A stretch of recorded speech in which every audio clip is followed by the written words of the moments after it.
आप हिंदू हैं मेरे भाई? मैं एग्नोस्टिक समझ लीजिए आप। हिंदू था लेकिन अब नहीं हूँ। एग्नोस्टिक हूँ मैं।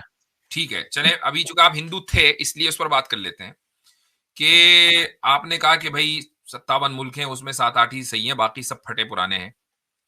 हम्म, अब आप देखिए कि एक ही मुल्क है जिसको लोग कहना चाहते हैं कि भाई ये हिंदू राष्ट्र है, अभी तक बना नहीं है।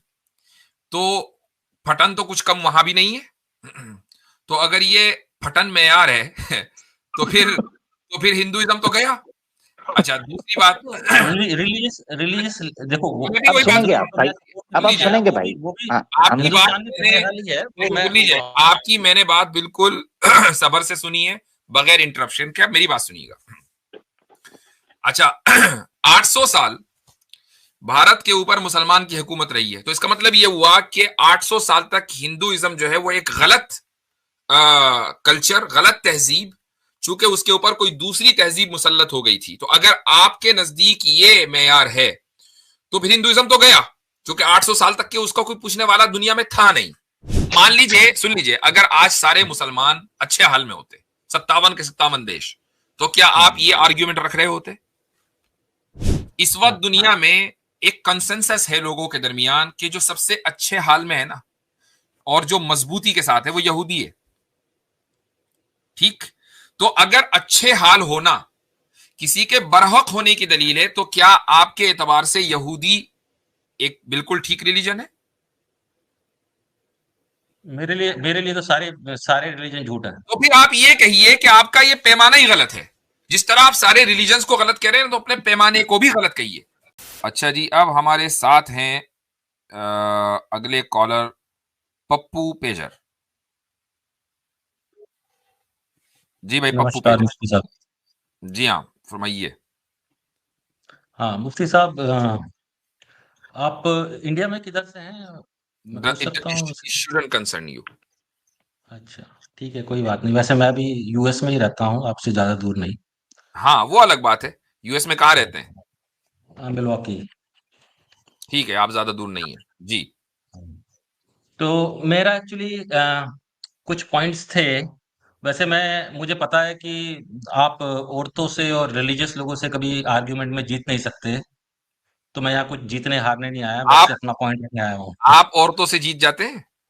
नहीं, ना औरतों से ना नहीं। रिलीजियस लोगों से, किसी से नहीं अच्छा जीत सकता, हजरत, कोई नहीं जीत हजरत सकता। इधर मैं क्या, कोई भी नहीं ठीक जीत सकता। जबरदस्त सही कह रहे हैं, नॉन मोमिन भाई सही कह रहे हैं। यहाँ सब में ये तो कन्फर्म है कि रिलीजियस हम हैं, फिर औरत मेरे ख्याल से आप ही होंगे। खैर बहरल जी। जी, नहीं, औरत फरमाइए। मैं भी नहीं जीत पाता। मैं अगर औरत है और रिलीजियस है तो उससे तो कोई भी नहीं जी जीत जी जी सकता। जी जी, कोई चलिए मसला नहीं ठीक है, कोई। चलिए ठीक है। एनीवे, अब आप ठीक है। आगे मैं बात वही, करते हैं। हाँ। मेरा पॉइंट ये था कि मैं कोई जीतने हारने नहीं आया, मैं सिर्फ अपने पॉइंट रखने आया हूँ। ठीक है सर।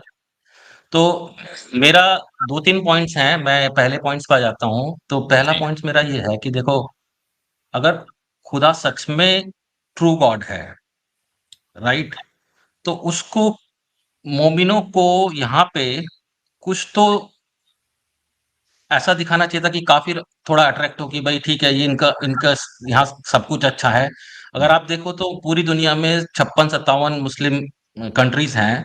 मेरे ख्याल से 7-8 कंट्रीज को छोड़ के सब फटे हाल कंट्रीज हैं, जिन सब में बुरा हाल है। 6-7 कंट्रीज छोड़ दीजिए, सऊदी अरब, जिन जो पैसे वाले कंट्रीज हैं। ठीक। तो और दूसरी चीज यह है कि ठीक है, मोमिनों की साथ जो हो रहा है, जो काफिर, जैसे अभी फलस्तीन और इसराइल में लड़ाई चल रही है, वो तो चलो काफिर की बात है, लेकिन खुदा, पिछले 2 साल की आप चार बड़ी नेचुरल डिजास्टर ले लीजिए। मोरक्को का भूकंप ले लीजिए, टर्की में जो अर्थक्वेक आया, लीबिया में जो बाढ़ आई, अफगानिस्तान में भी अर्थक्वेक आया। चार मेजर नेचुरल डिजास्टर जो थी पिछले 2 साल की, मतलब ये कैसा खुदा है, अपने ही बंदों को निपटाया जा रहा है। ठीक, बहुत बहुत अच्छा सवाल है। आप हिंदू हैं मेरे भाई? मैं एग्नोस्टिक समझ लीजिए आप। हिंदू था लेकिन अब नहीं हूँ। एग्नोस्टिक हूँ मैं। ठीक है, चले अभी चूंकि आप हिंदू थे इसलिए उस पर बात कर लेते हैं कि आपने कहा कि भाई 57 मुल्क हैं, उसमें 7-8 ही सही हैं, बाकी सब फटे पुराने हैं।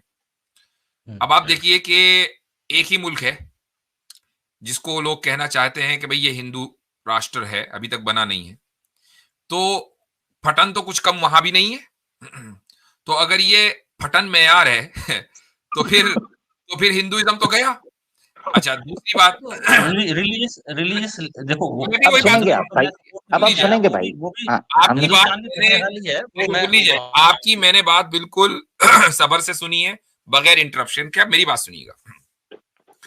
अच्छा, 800 साल भारत के ऊपर मुसलमान की हुकूमत रही है, तो इसका मतलब यह हुआ कि 800 साल तक हिंदुइज्म जो है वो एक गलत कल्चर, गलत तहजीब, चूंकि उसके ऊपर कोई दूसरी तहजीब मुसल्लत हो गई थी। तो अगर आपके नजदीक ये मेयार है तो फिर हिंदुइज्म तो गया, क्योंकि 800 साल तक के उसका कोई पूछने वाला दुनिया में था नहीं। ठीक है, ये उसूल अगर आपका है। ले देकर ऑफिशियली एक हिंदू राष्ट्र था पूरी दुनिया में, नेपाल, उसने भी खत्म कर दिया।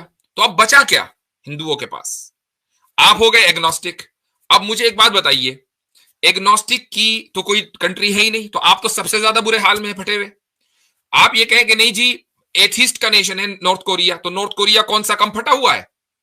जिस नेशन में आप रह रहे हैं, जो डॉलर कमाने आप यहां आए हैं, उस डॉलर बिल के ऊपर लिखा हुआ है इन गॉड वी ट्रस्ट। वो खुद खुदा में। तो अब मुझे बताइए कि क्या आपने उस डॉलर की चमक देखकर उस खुदा पर ईमान आप ले आए? क्यों आप अभी तक एग्नोस्टिक हैं और क्रिश्चियन बनकर आपने खुदा के सामने सर नहीं झुकाया? चर्च में क्यों नहीं जाना शुरू किया? अगर ये मैयार है, क्योंकि यहां तो कोई फटन फटन हमें नजर नहीं आ रही है, अगर ये मैयार है तो जी नहीं। देखो, हिंदू हो या नॉर्थ कोरिया एग्नोस्टिक, वो तो काफिर हैं, उनका बुरा हाल होगा, वो तो चलो समझ में आता है कि कल नहीं, खुदा तो हम उनका बुरा आपके हाल मैयार करेगा की भी। बात कर रहे हैं ना, हमारा तो मैयार ये है ही नहीं ना। अगर हम ये हाँ, दावा करते कि भाई अगर कोई मुसलमान होगा तो मुसलमान होते ही वो एकदम मिलियनर बन जाएगा, इलॉन मस्क उसके यहाँ जो है टॉयलेट साफ करेगा, अगर हमारा ये दावा होता तो चलो भाई ठीक है, मान लेते। हमारा ये दावा ही नहीं है। हमारा दावा यह है कि कुरान करीम में अल्लाह ताला ये फरमाता है कि वलनबलुवन्नकुम बिशैइन मिनल खौफि वल जुइ व नक्सिन मिनल अमवाल। इसका मतलब यह है कि हम तुम्हें हर हाल में आजमाएंगे। और वो आजमाइश किस तरीके से होगी? वो आजमाइश होगी लॉस ऑफ लाइफ के जरिए, और इसी तरीके से लॉस ऑफ प्रॉपर्टी के जरिए, भूख भुखमरी, ये सारी चीजें होंगी तुम्हारे ऊपर। और उसके बाद अल्लाह ताला फरमाता है कि वो बश्शिरिस साबिरीन, के इन हालात में जो लोग सबर करें तो उन सबर करने वालों को तुम ग्लैड टाइडिंग है उनके लिए, नहीं बशारत है उनके लिए। तो हमारा तो ये पैमाना है ही नहीं। अगर ये पैमाना होता तो इस वक्त दुनिया में कोई भी मुसलमान ना होता। जो सख्त हालात मुसलमानों के ऊपर आए हैं, जिस तरीके से सोने को सोना बनने के लिए थोड़ा तपना पड़ता है, इसीलिए एक ईमान को अल्लाह की निगाह में कबूल होने के लिए तपना पड़ता है, यानी थोड़ा झेलना पड़ता है। अगर ये बात है तो 1000 साल तक के मुस्लिम जो सिविलाइजेशन है, इस्लामिक सिविलाइजेशन, वो स्पेन से लेकर मलेशिया तक के फैली हुई थी। तो क्या हम समझे कि उस जमाने में इस्लाम बिल्कुल बरहक था? अगर ये आपका मेयार है तो मैं आपके मेयार पर क्वेश्चन उठा रहा हूं, ये मेयार गलत है। नहीं, मेरा मयार ये है कि कोई भी ट्रू गॉड नहीं है, तो सबके हालात बराबर है, सब बराबर है। किसके साथ क्या हो रहा है उससे कोई मैटर नहीं, रिलीजन मैटर नहीं करता। कोई फटे हाल है, अमीर है, उसका रिलीजन से कोई ताल्लुक नहीं है। ये ये मेरा आपका कहना है मेयार, कि ये आपका मेयार जो भी इसलिए गलत है, ये आपका बहुत हाँ, सब्जेक्टिव मेयार है, ये मुफ्ती सब्जेक्टिव। साहब, मैं इनसे एक बात पूछना चाहता हूँ। जी तो गोया कि आप ये कह रहे हैं नॉन मोमिन साहब कि जिसका फटा हाल नहीं है तो गोया कि उसका बिलीफ सही होगा? नहीं नहीं नहीं, मेरा मेरा कहने का मतलब ये है नहीं, आपके कहने का कि यही मतलब है ना कि खुदा मुस्लिम हैं, हिंदू गॉड हैं, नहीं ईसाई है। हैं, क्रिश्चियन हैं, सबके फटे हाल हैं। तो इन सब का खुदा झूठा है क्योंकि ये सब फटे हाल हैं। तो जो सही हाल होगा, जो सही हाल होगा उसका खुदा दुरुस्त होगा।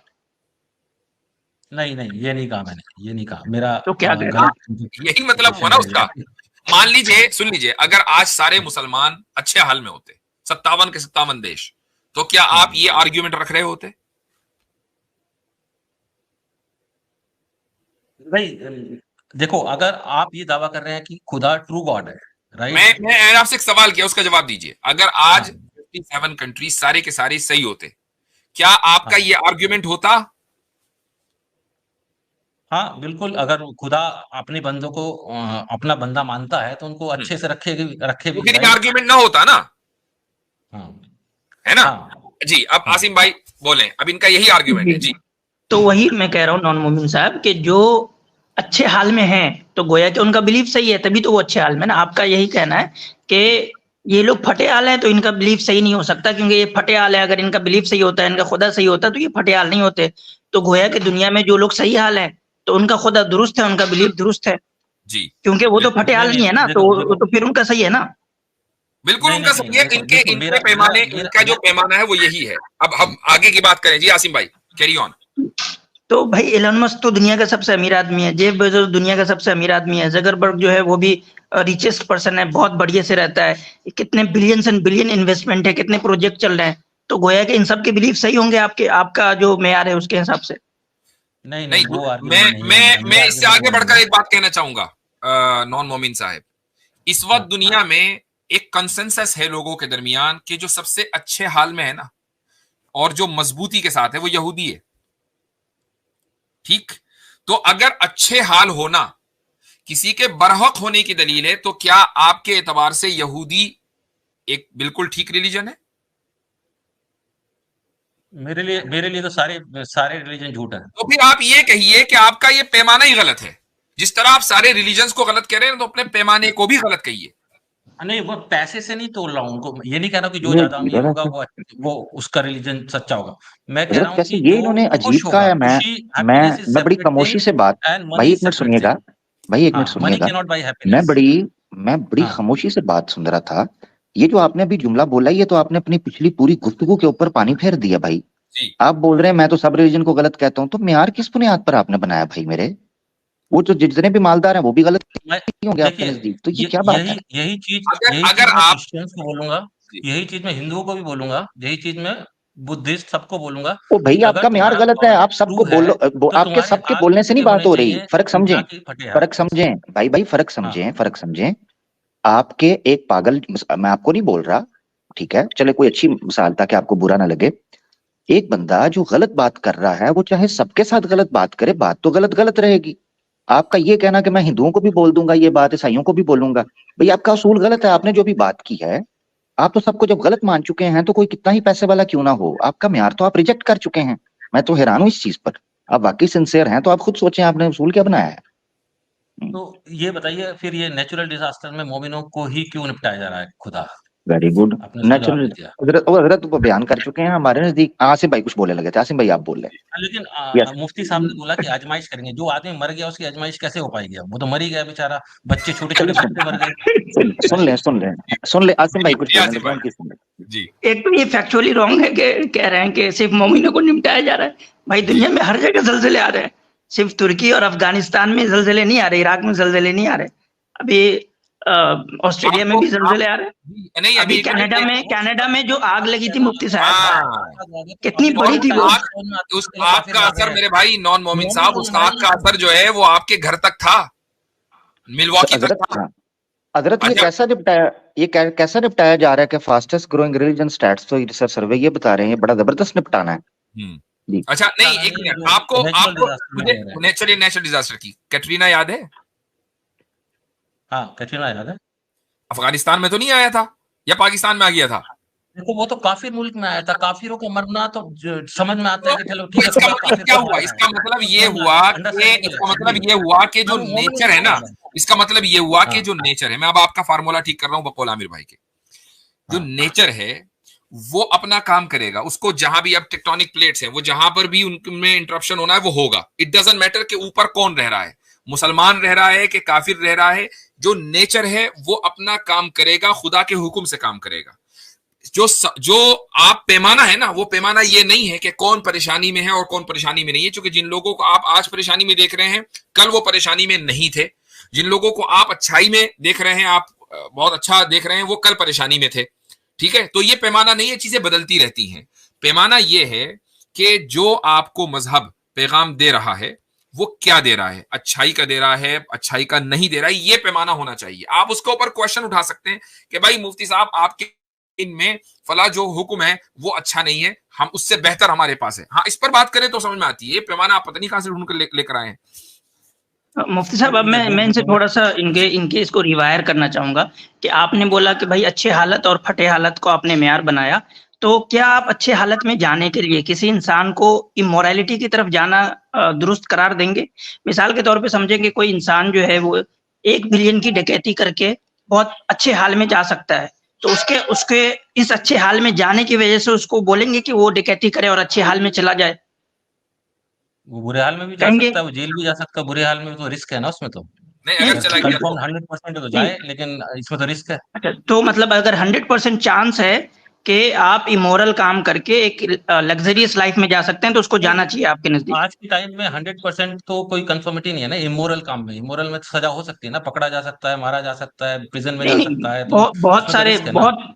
बहुत सारे क्रिमिनल्स होते हैं जो बहुत कैलकुलेटेड क्राइम करते हैं, कि उनमें 0% रिस्क रिस्क होता है उनके पकड़े जाने का। किसी में भी जीरो, ठीक है, आप कोई जीरो रिस्क वाला बता दो, वो ठीक है। जीरो नहीं जिसमें वो जीरो उनके रिस्क हो, कैलकुलेटेड से जीरो होता रिस्क है, नहीं है तो किसी में भी। अरे मान लेना 99% है, ठीक है, तो वो तो भाई, अच्छे काम में भी है ना रिस्क। जीरो रिस्क वाला तो कोई बिजनेस भी नहीं होता, हर बिजनेस में रिस्क है। अरे रिस्क तो में पैसा लूज करना वो नहीं रिस्क नहीं, अलग नॉन है, मुस्लिम प्रिजन नॉन में जाना वो नॉन अलग मोमिन चीज है। साहब, आपसे सवाल यह है कि कोई इंसान जो है कि उसको पूरा जन्ने गालिब हो, मतलब कि एकदम ये हो कि बहुत कम रिस्क है, मैं ये काम बहुत टाइम करूंगा और मैं एकदम आराम से जो है लग्जरियस लाइफ जी सकता हूँ, तो क्या उसको अपनाना चाहिए ये वे ऑफ लाइफ? भाई वो तो उसकी मर्जी है, अब उसमें मैं क्या बोलूँ, वो नहीं नहीं, उसकी आप इच्छा क्या है कि कहेंगे? जाना आपका चाहे ना जाना आपका चाहे। इस पे क्या सोचना है कि इंसान को चोरी डकैती करके, और लोगों, मान लीजिए कि गांव में हमारे यहाँ इंडिया में ना बहुत सारे होते हैं बड़े लोग इस तरह से जो दबा देते हैं छोटों को, कमजोर लोगों को। अब जाए मुखिया लोग कितना चीटिंग कर रहे हैं, सरपंच लोग कितना चीटिंग कर रहे हैं, बड़े बड़े स्कूल्स में कुछ नहीं हो रहा है, क्या आप इसको कहते हैं कि वो अपनी लग्जरियस लाइफ के लिए ठीक है, जो प्रधानमंत्री आवास योजना है वो हड़प कर जाओ भाई, और जो है तुम करोड़पति बन जाओ, कोई दिक्कत नहीं है? विल यू नहीं, वो सपोर्ट तो दैट गलत काइंड है, ऑफ वो थिंकिंग? गलत है। मैं कहाँ सब नहीं, मैंने क्यों कब क्यों? कहा वो तो कि भाई लग्जरियस लाइफ की तरफ जा रहा है ना, तो आप उसको कैसे गलत कह रहे हैं? आपके नजदीक तो मेयार यही है कि इंसान वो अच्छा है जो लग्जरियस लाइफ में है। नहीं, मैंने ये नहीं कहा अच्छा है। मैं, मेरा पॉइंट ये है कि खुदा को अपने मोमिनों को अच्छे से तो रखना चाहिए, बस ये पॉइंट है। जो अच्छे से जी रहा है ये वो आपने वो अच्छा सही उसूल है। अपने कहाँ लिए से ठीक है। निकाला? यही तो सवाल है हमारा। क्या खुदा ने ऐसा कहा? नहीं कहा। खुदा तो कह रहा है कि मैं इम्तिहान लूंगा तुम्हारा। अगर खुदा कहता तब भी इम्तिहान, बात थी। ये इम्तिहान उसूल जिंदा कहां से रहेगा तो निकाला होगा ना, आपने? जिसको ये रिप्लाई दिया तो उसूल उसका आपने इम्तिहान। ये उसूल आपने कहां से निकाला? देखें, अगर ऐसा होता ना कि मुसलमान हमेशा से सुपीरियर रहते, क्यों भाई? वो तो मुसलमान है, और जो भी काफिर है वो इस्लाम कबूल करते ही एकदम सुपीरियर बन जाता, हर एतबार से लग्जरी बन जाता। मुझे बताइए कि क्या आप आज एग्नोस्टिक रहते? आप भी इधर ही आ चुके होते भाई। हाँ, क्योंकि वही वही वही। अगर आप डॉलर के चक्कर में इंडिया छोड़कर मिल्वॉकी बैठे हैं, अपने रिश्तेदारों को छोड़कर, अपना मुल्क छोड़कर, जिसको आप क्या कहना चाहिए, अपनी माता मानते हैं, उस सरजमीन को छोड़कर आप यहां बैठे हैं अमेरिका में, क्यों? पैसे की वजह से। क्यों? लग्जरी लाइफ की वजह से, लाइफ स्टाइल की वजह से। तो अगर ऑब्जेक्टिवली तमाम मुसलमानों का, इसलिए कि वो मुसलमान हैं, लाइफ स्टाइल बेस्ट होता, बेस्ट ऑफ द बेस्ट होता पूरी दुनिया में, तो आज आप भी मुसलमान होते। लिहाजा कोई भी दुनिया के अंदर काफिर ना होता, सारी दुनिया के अंदर सारे मुसलमान होते, और इसी को कहा जाता है यूटोपिया, और यूटोपिया पॉसिबल नहीं है जी। अच्छा ठीक है, चलो मेरे दूसरे पॉइंट्स पे चल लेते हैं। इस पर हो गया एक तसल्ली? मिनट, एक मिनट मुफ्ती साहब, हाँ मैं एक कमेंट करना चाहूंगा अपने ऑडियंस के लिए कि जी। ये वो सोच है जो मादी सोच है, जो मेटेरियलिस्टिक सोच है, that is the problem for the human kind. ये पूरी इंसानियत के लिए मेटेरियलिस्टिक, ये आपके लिए भी नॉन मोमिन भाई, ये वो सोच है जो इंसान को गलत और सही के बीच की हर दीवार को खत्म कर देता है, और फिर इंसान लग्जरियस लाइफ जीने के लिए कुछ से कुछ करता है। कोई नीरव मोदी बन जाता है तो कोई कुछ बन जाता है। ठीक है नॉन मोमिन साहब, तो अपने सक्सेस के डिफिनेशन को बदलिए। Luxurious life is not a success life. Moral life is a success life. And morality mean Islam only. नहीं, ठीक है? मॉरलिटी में भी आप देखिए ना, जैसे आप बोलते हो कि चलें अब आप चाहे आप कुछ दूसरे भी सवाल की करिए। तरफ आ जाएंगे। ये मेरा जो कमेंट था वो हाँ मेरे ऑडियंस के लिए।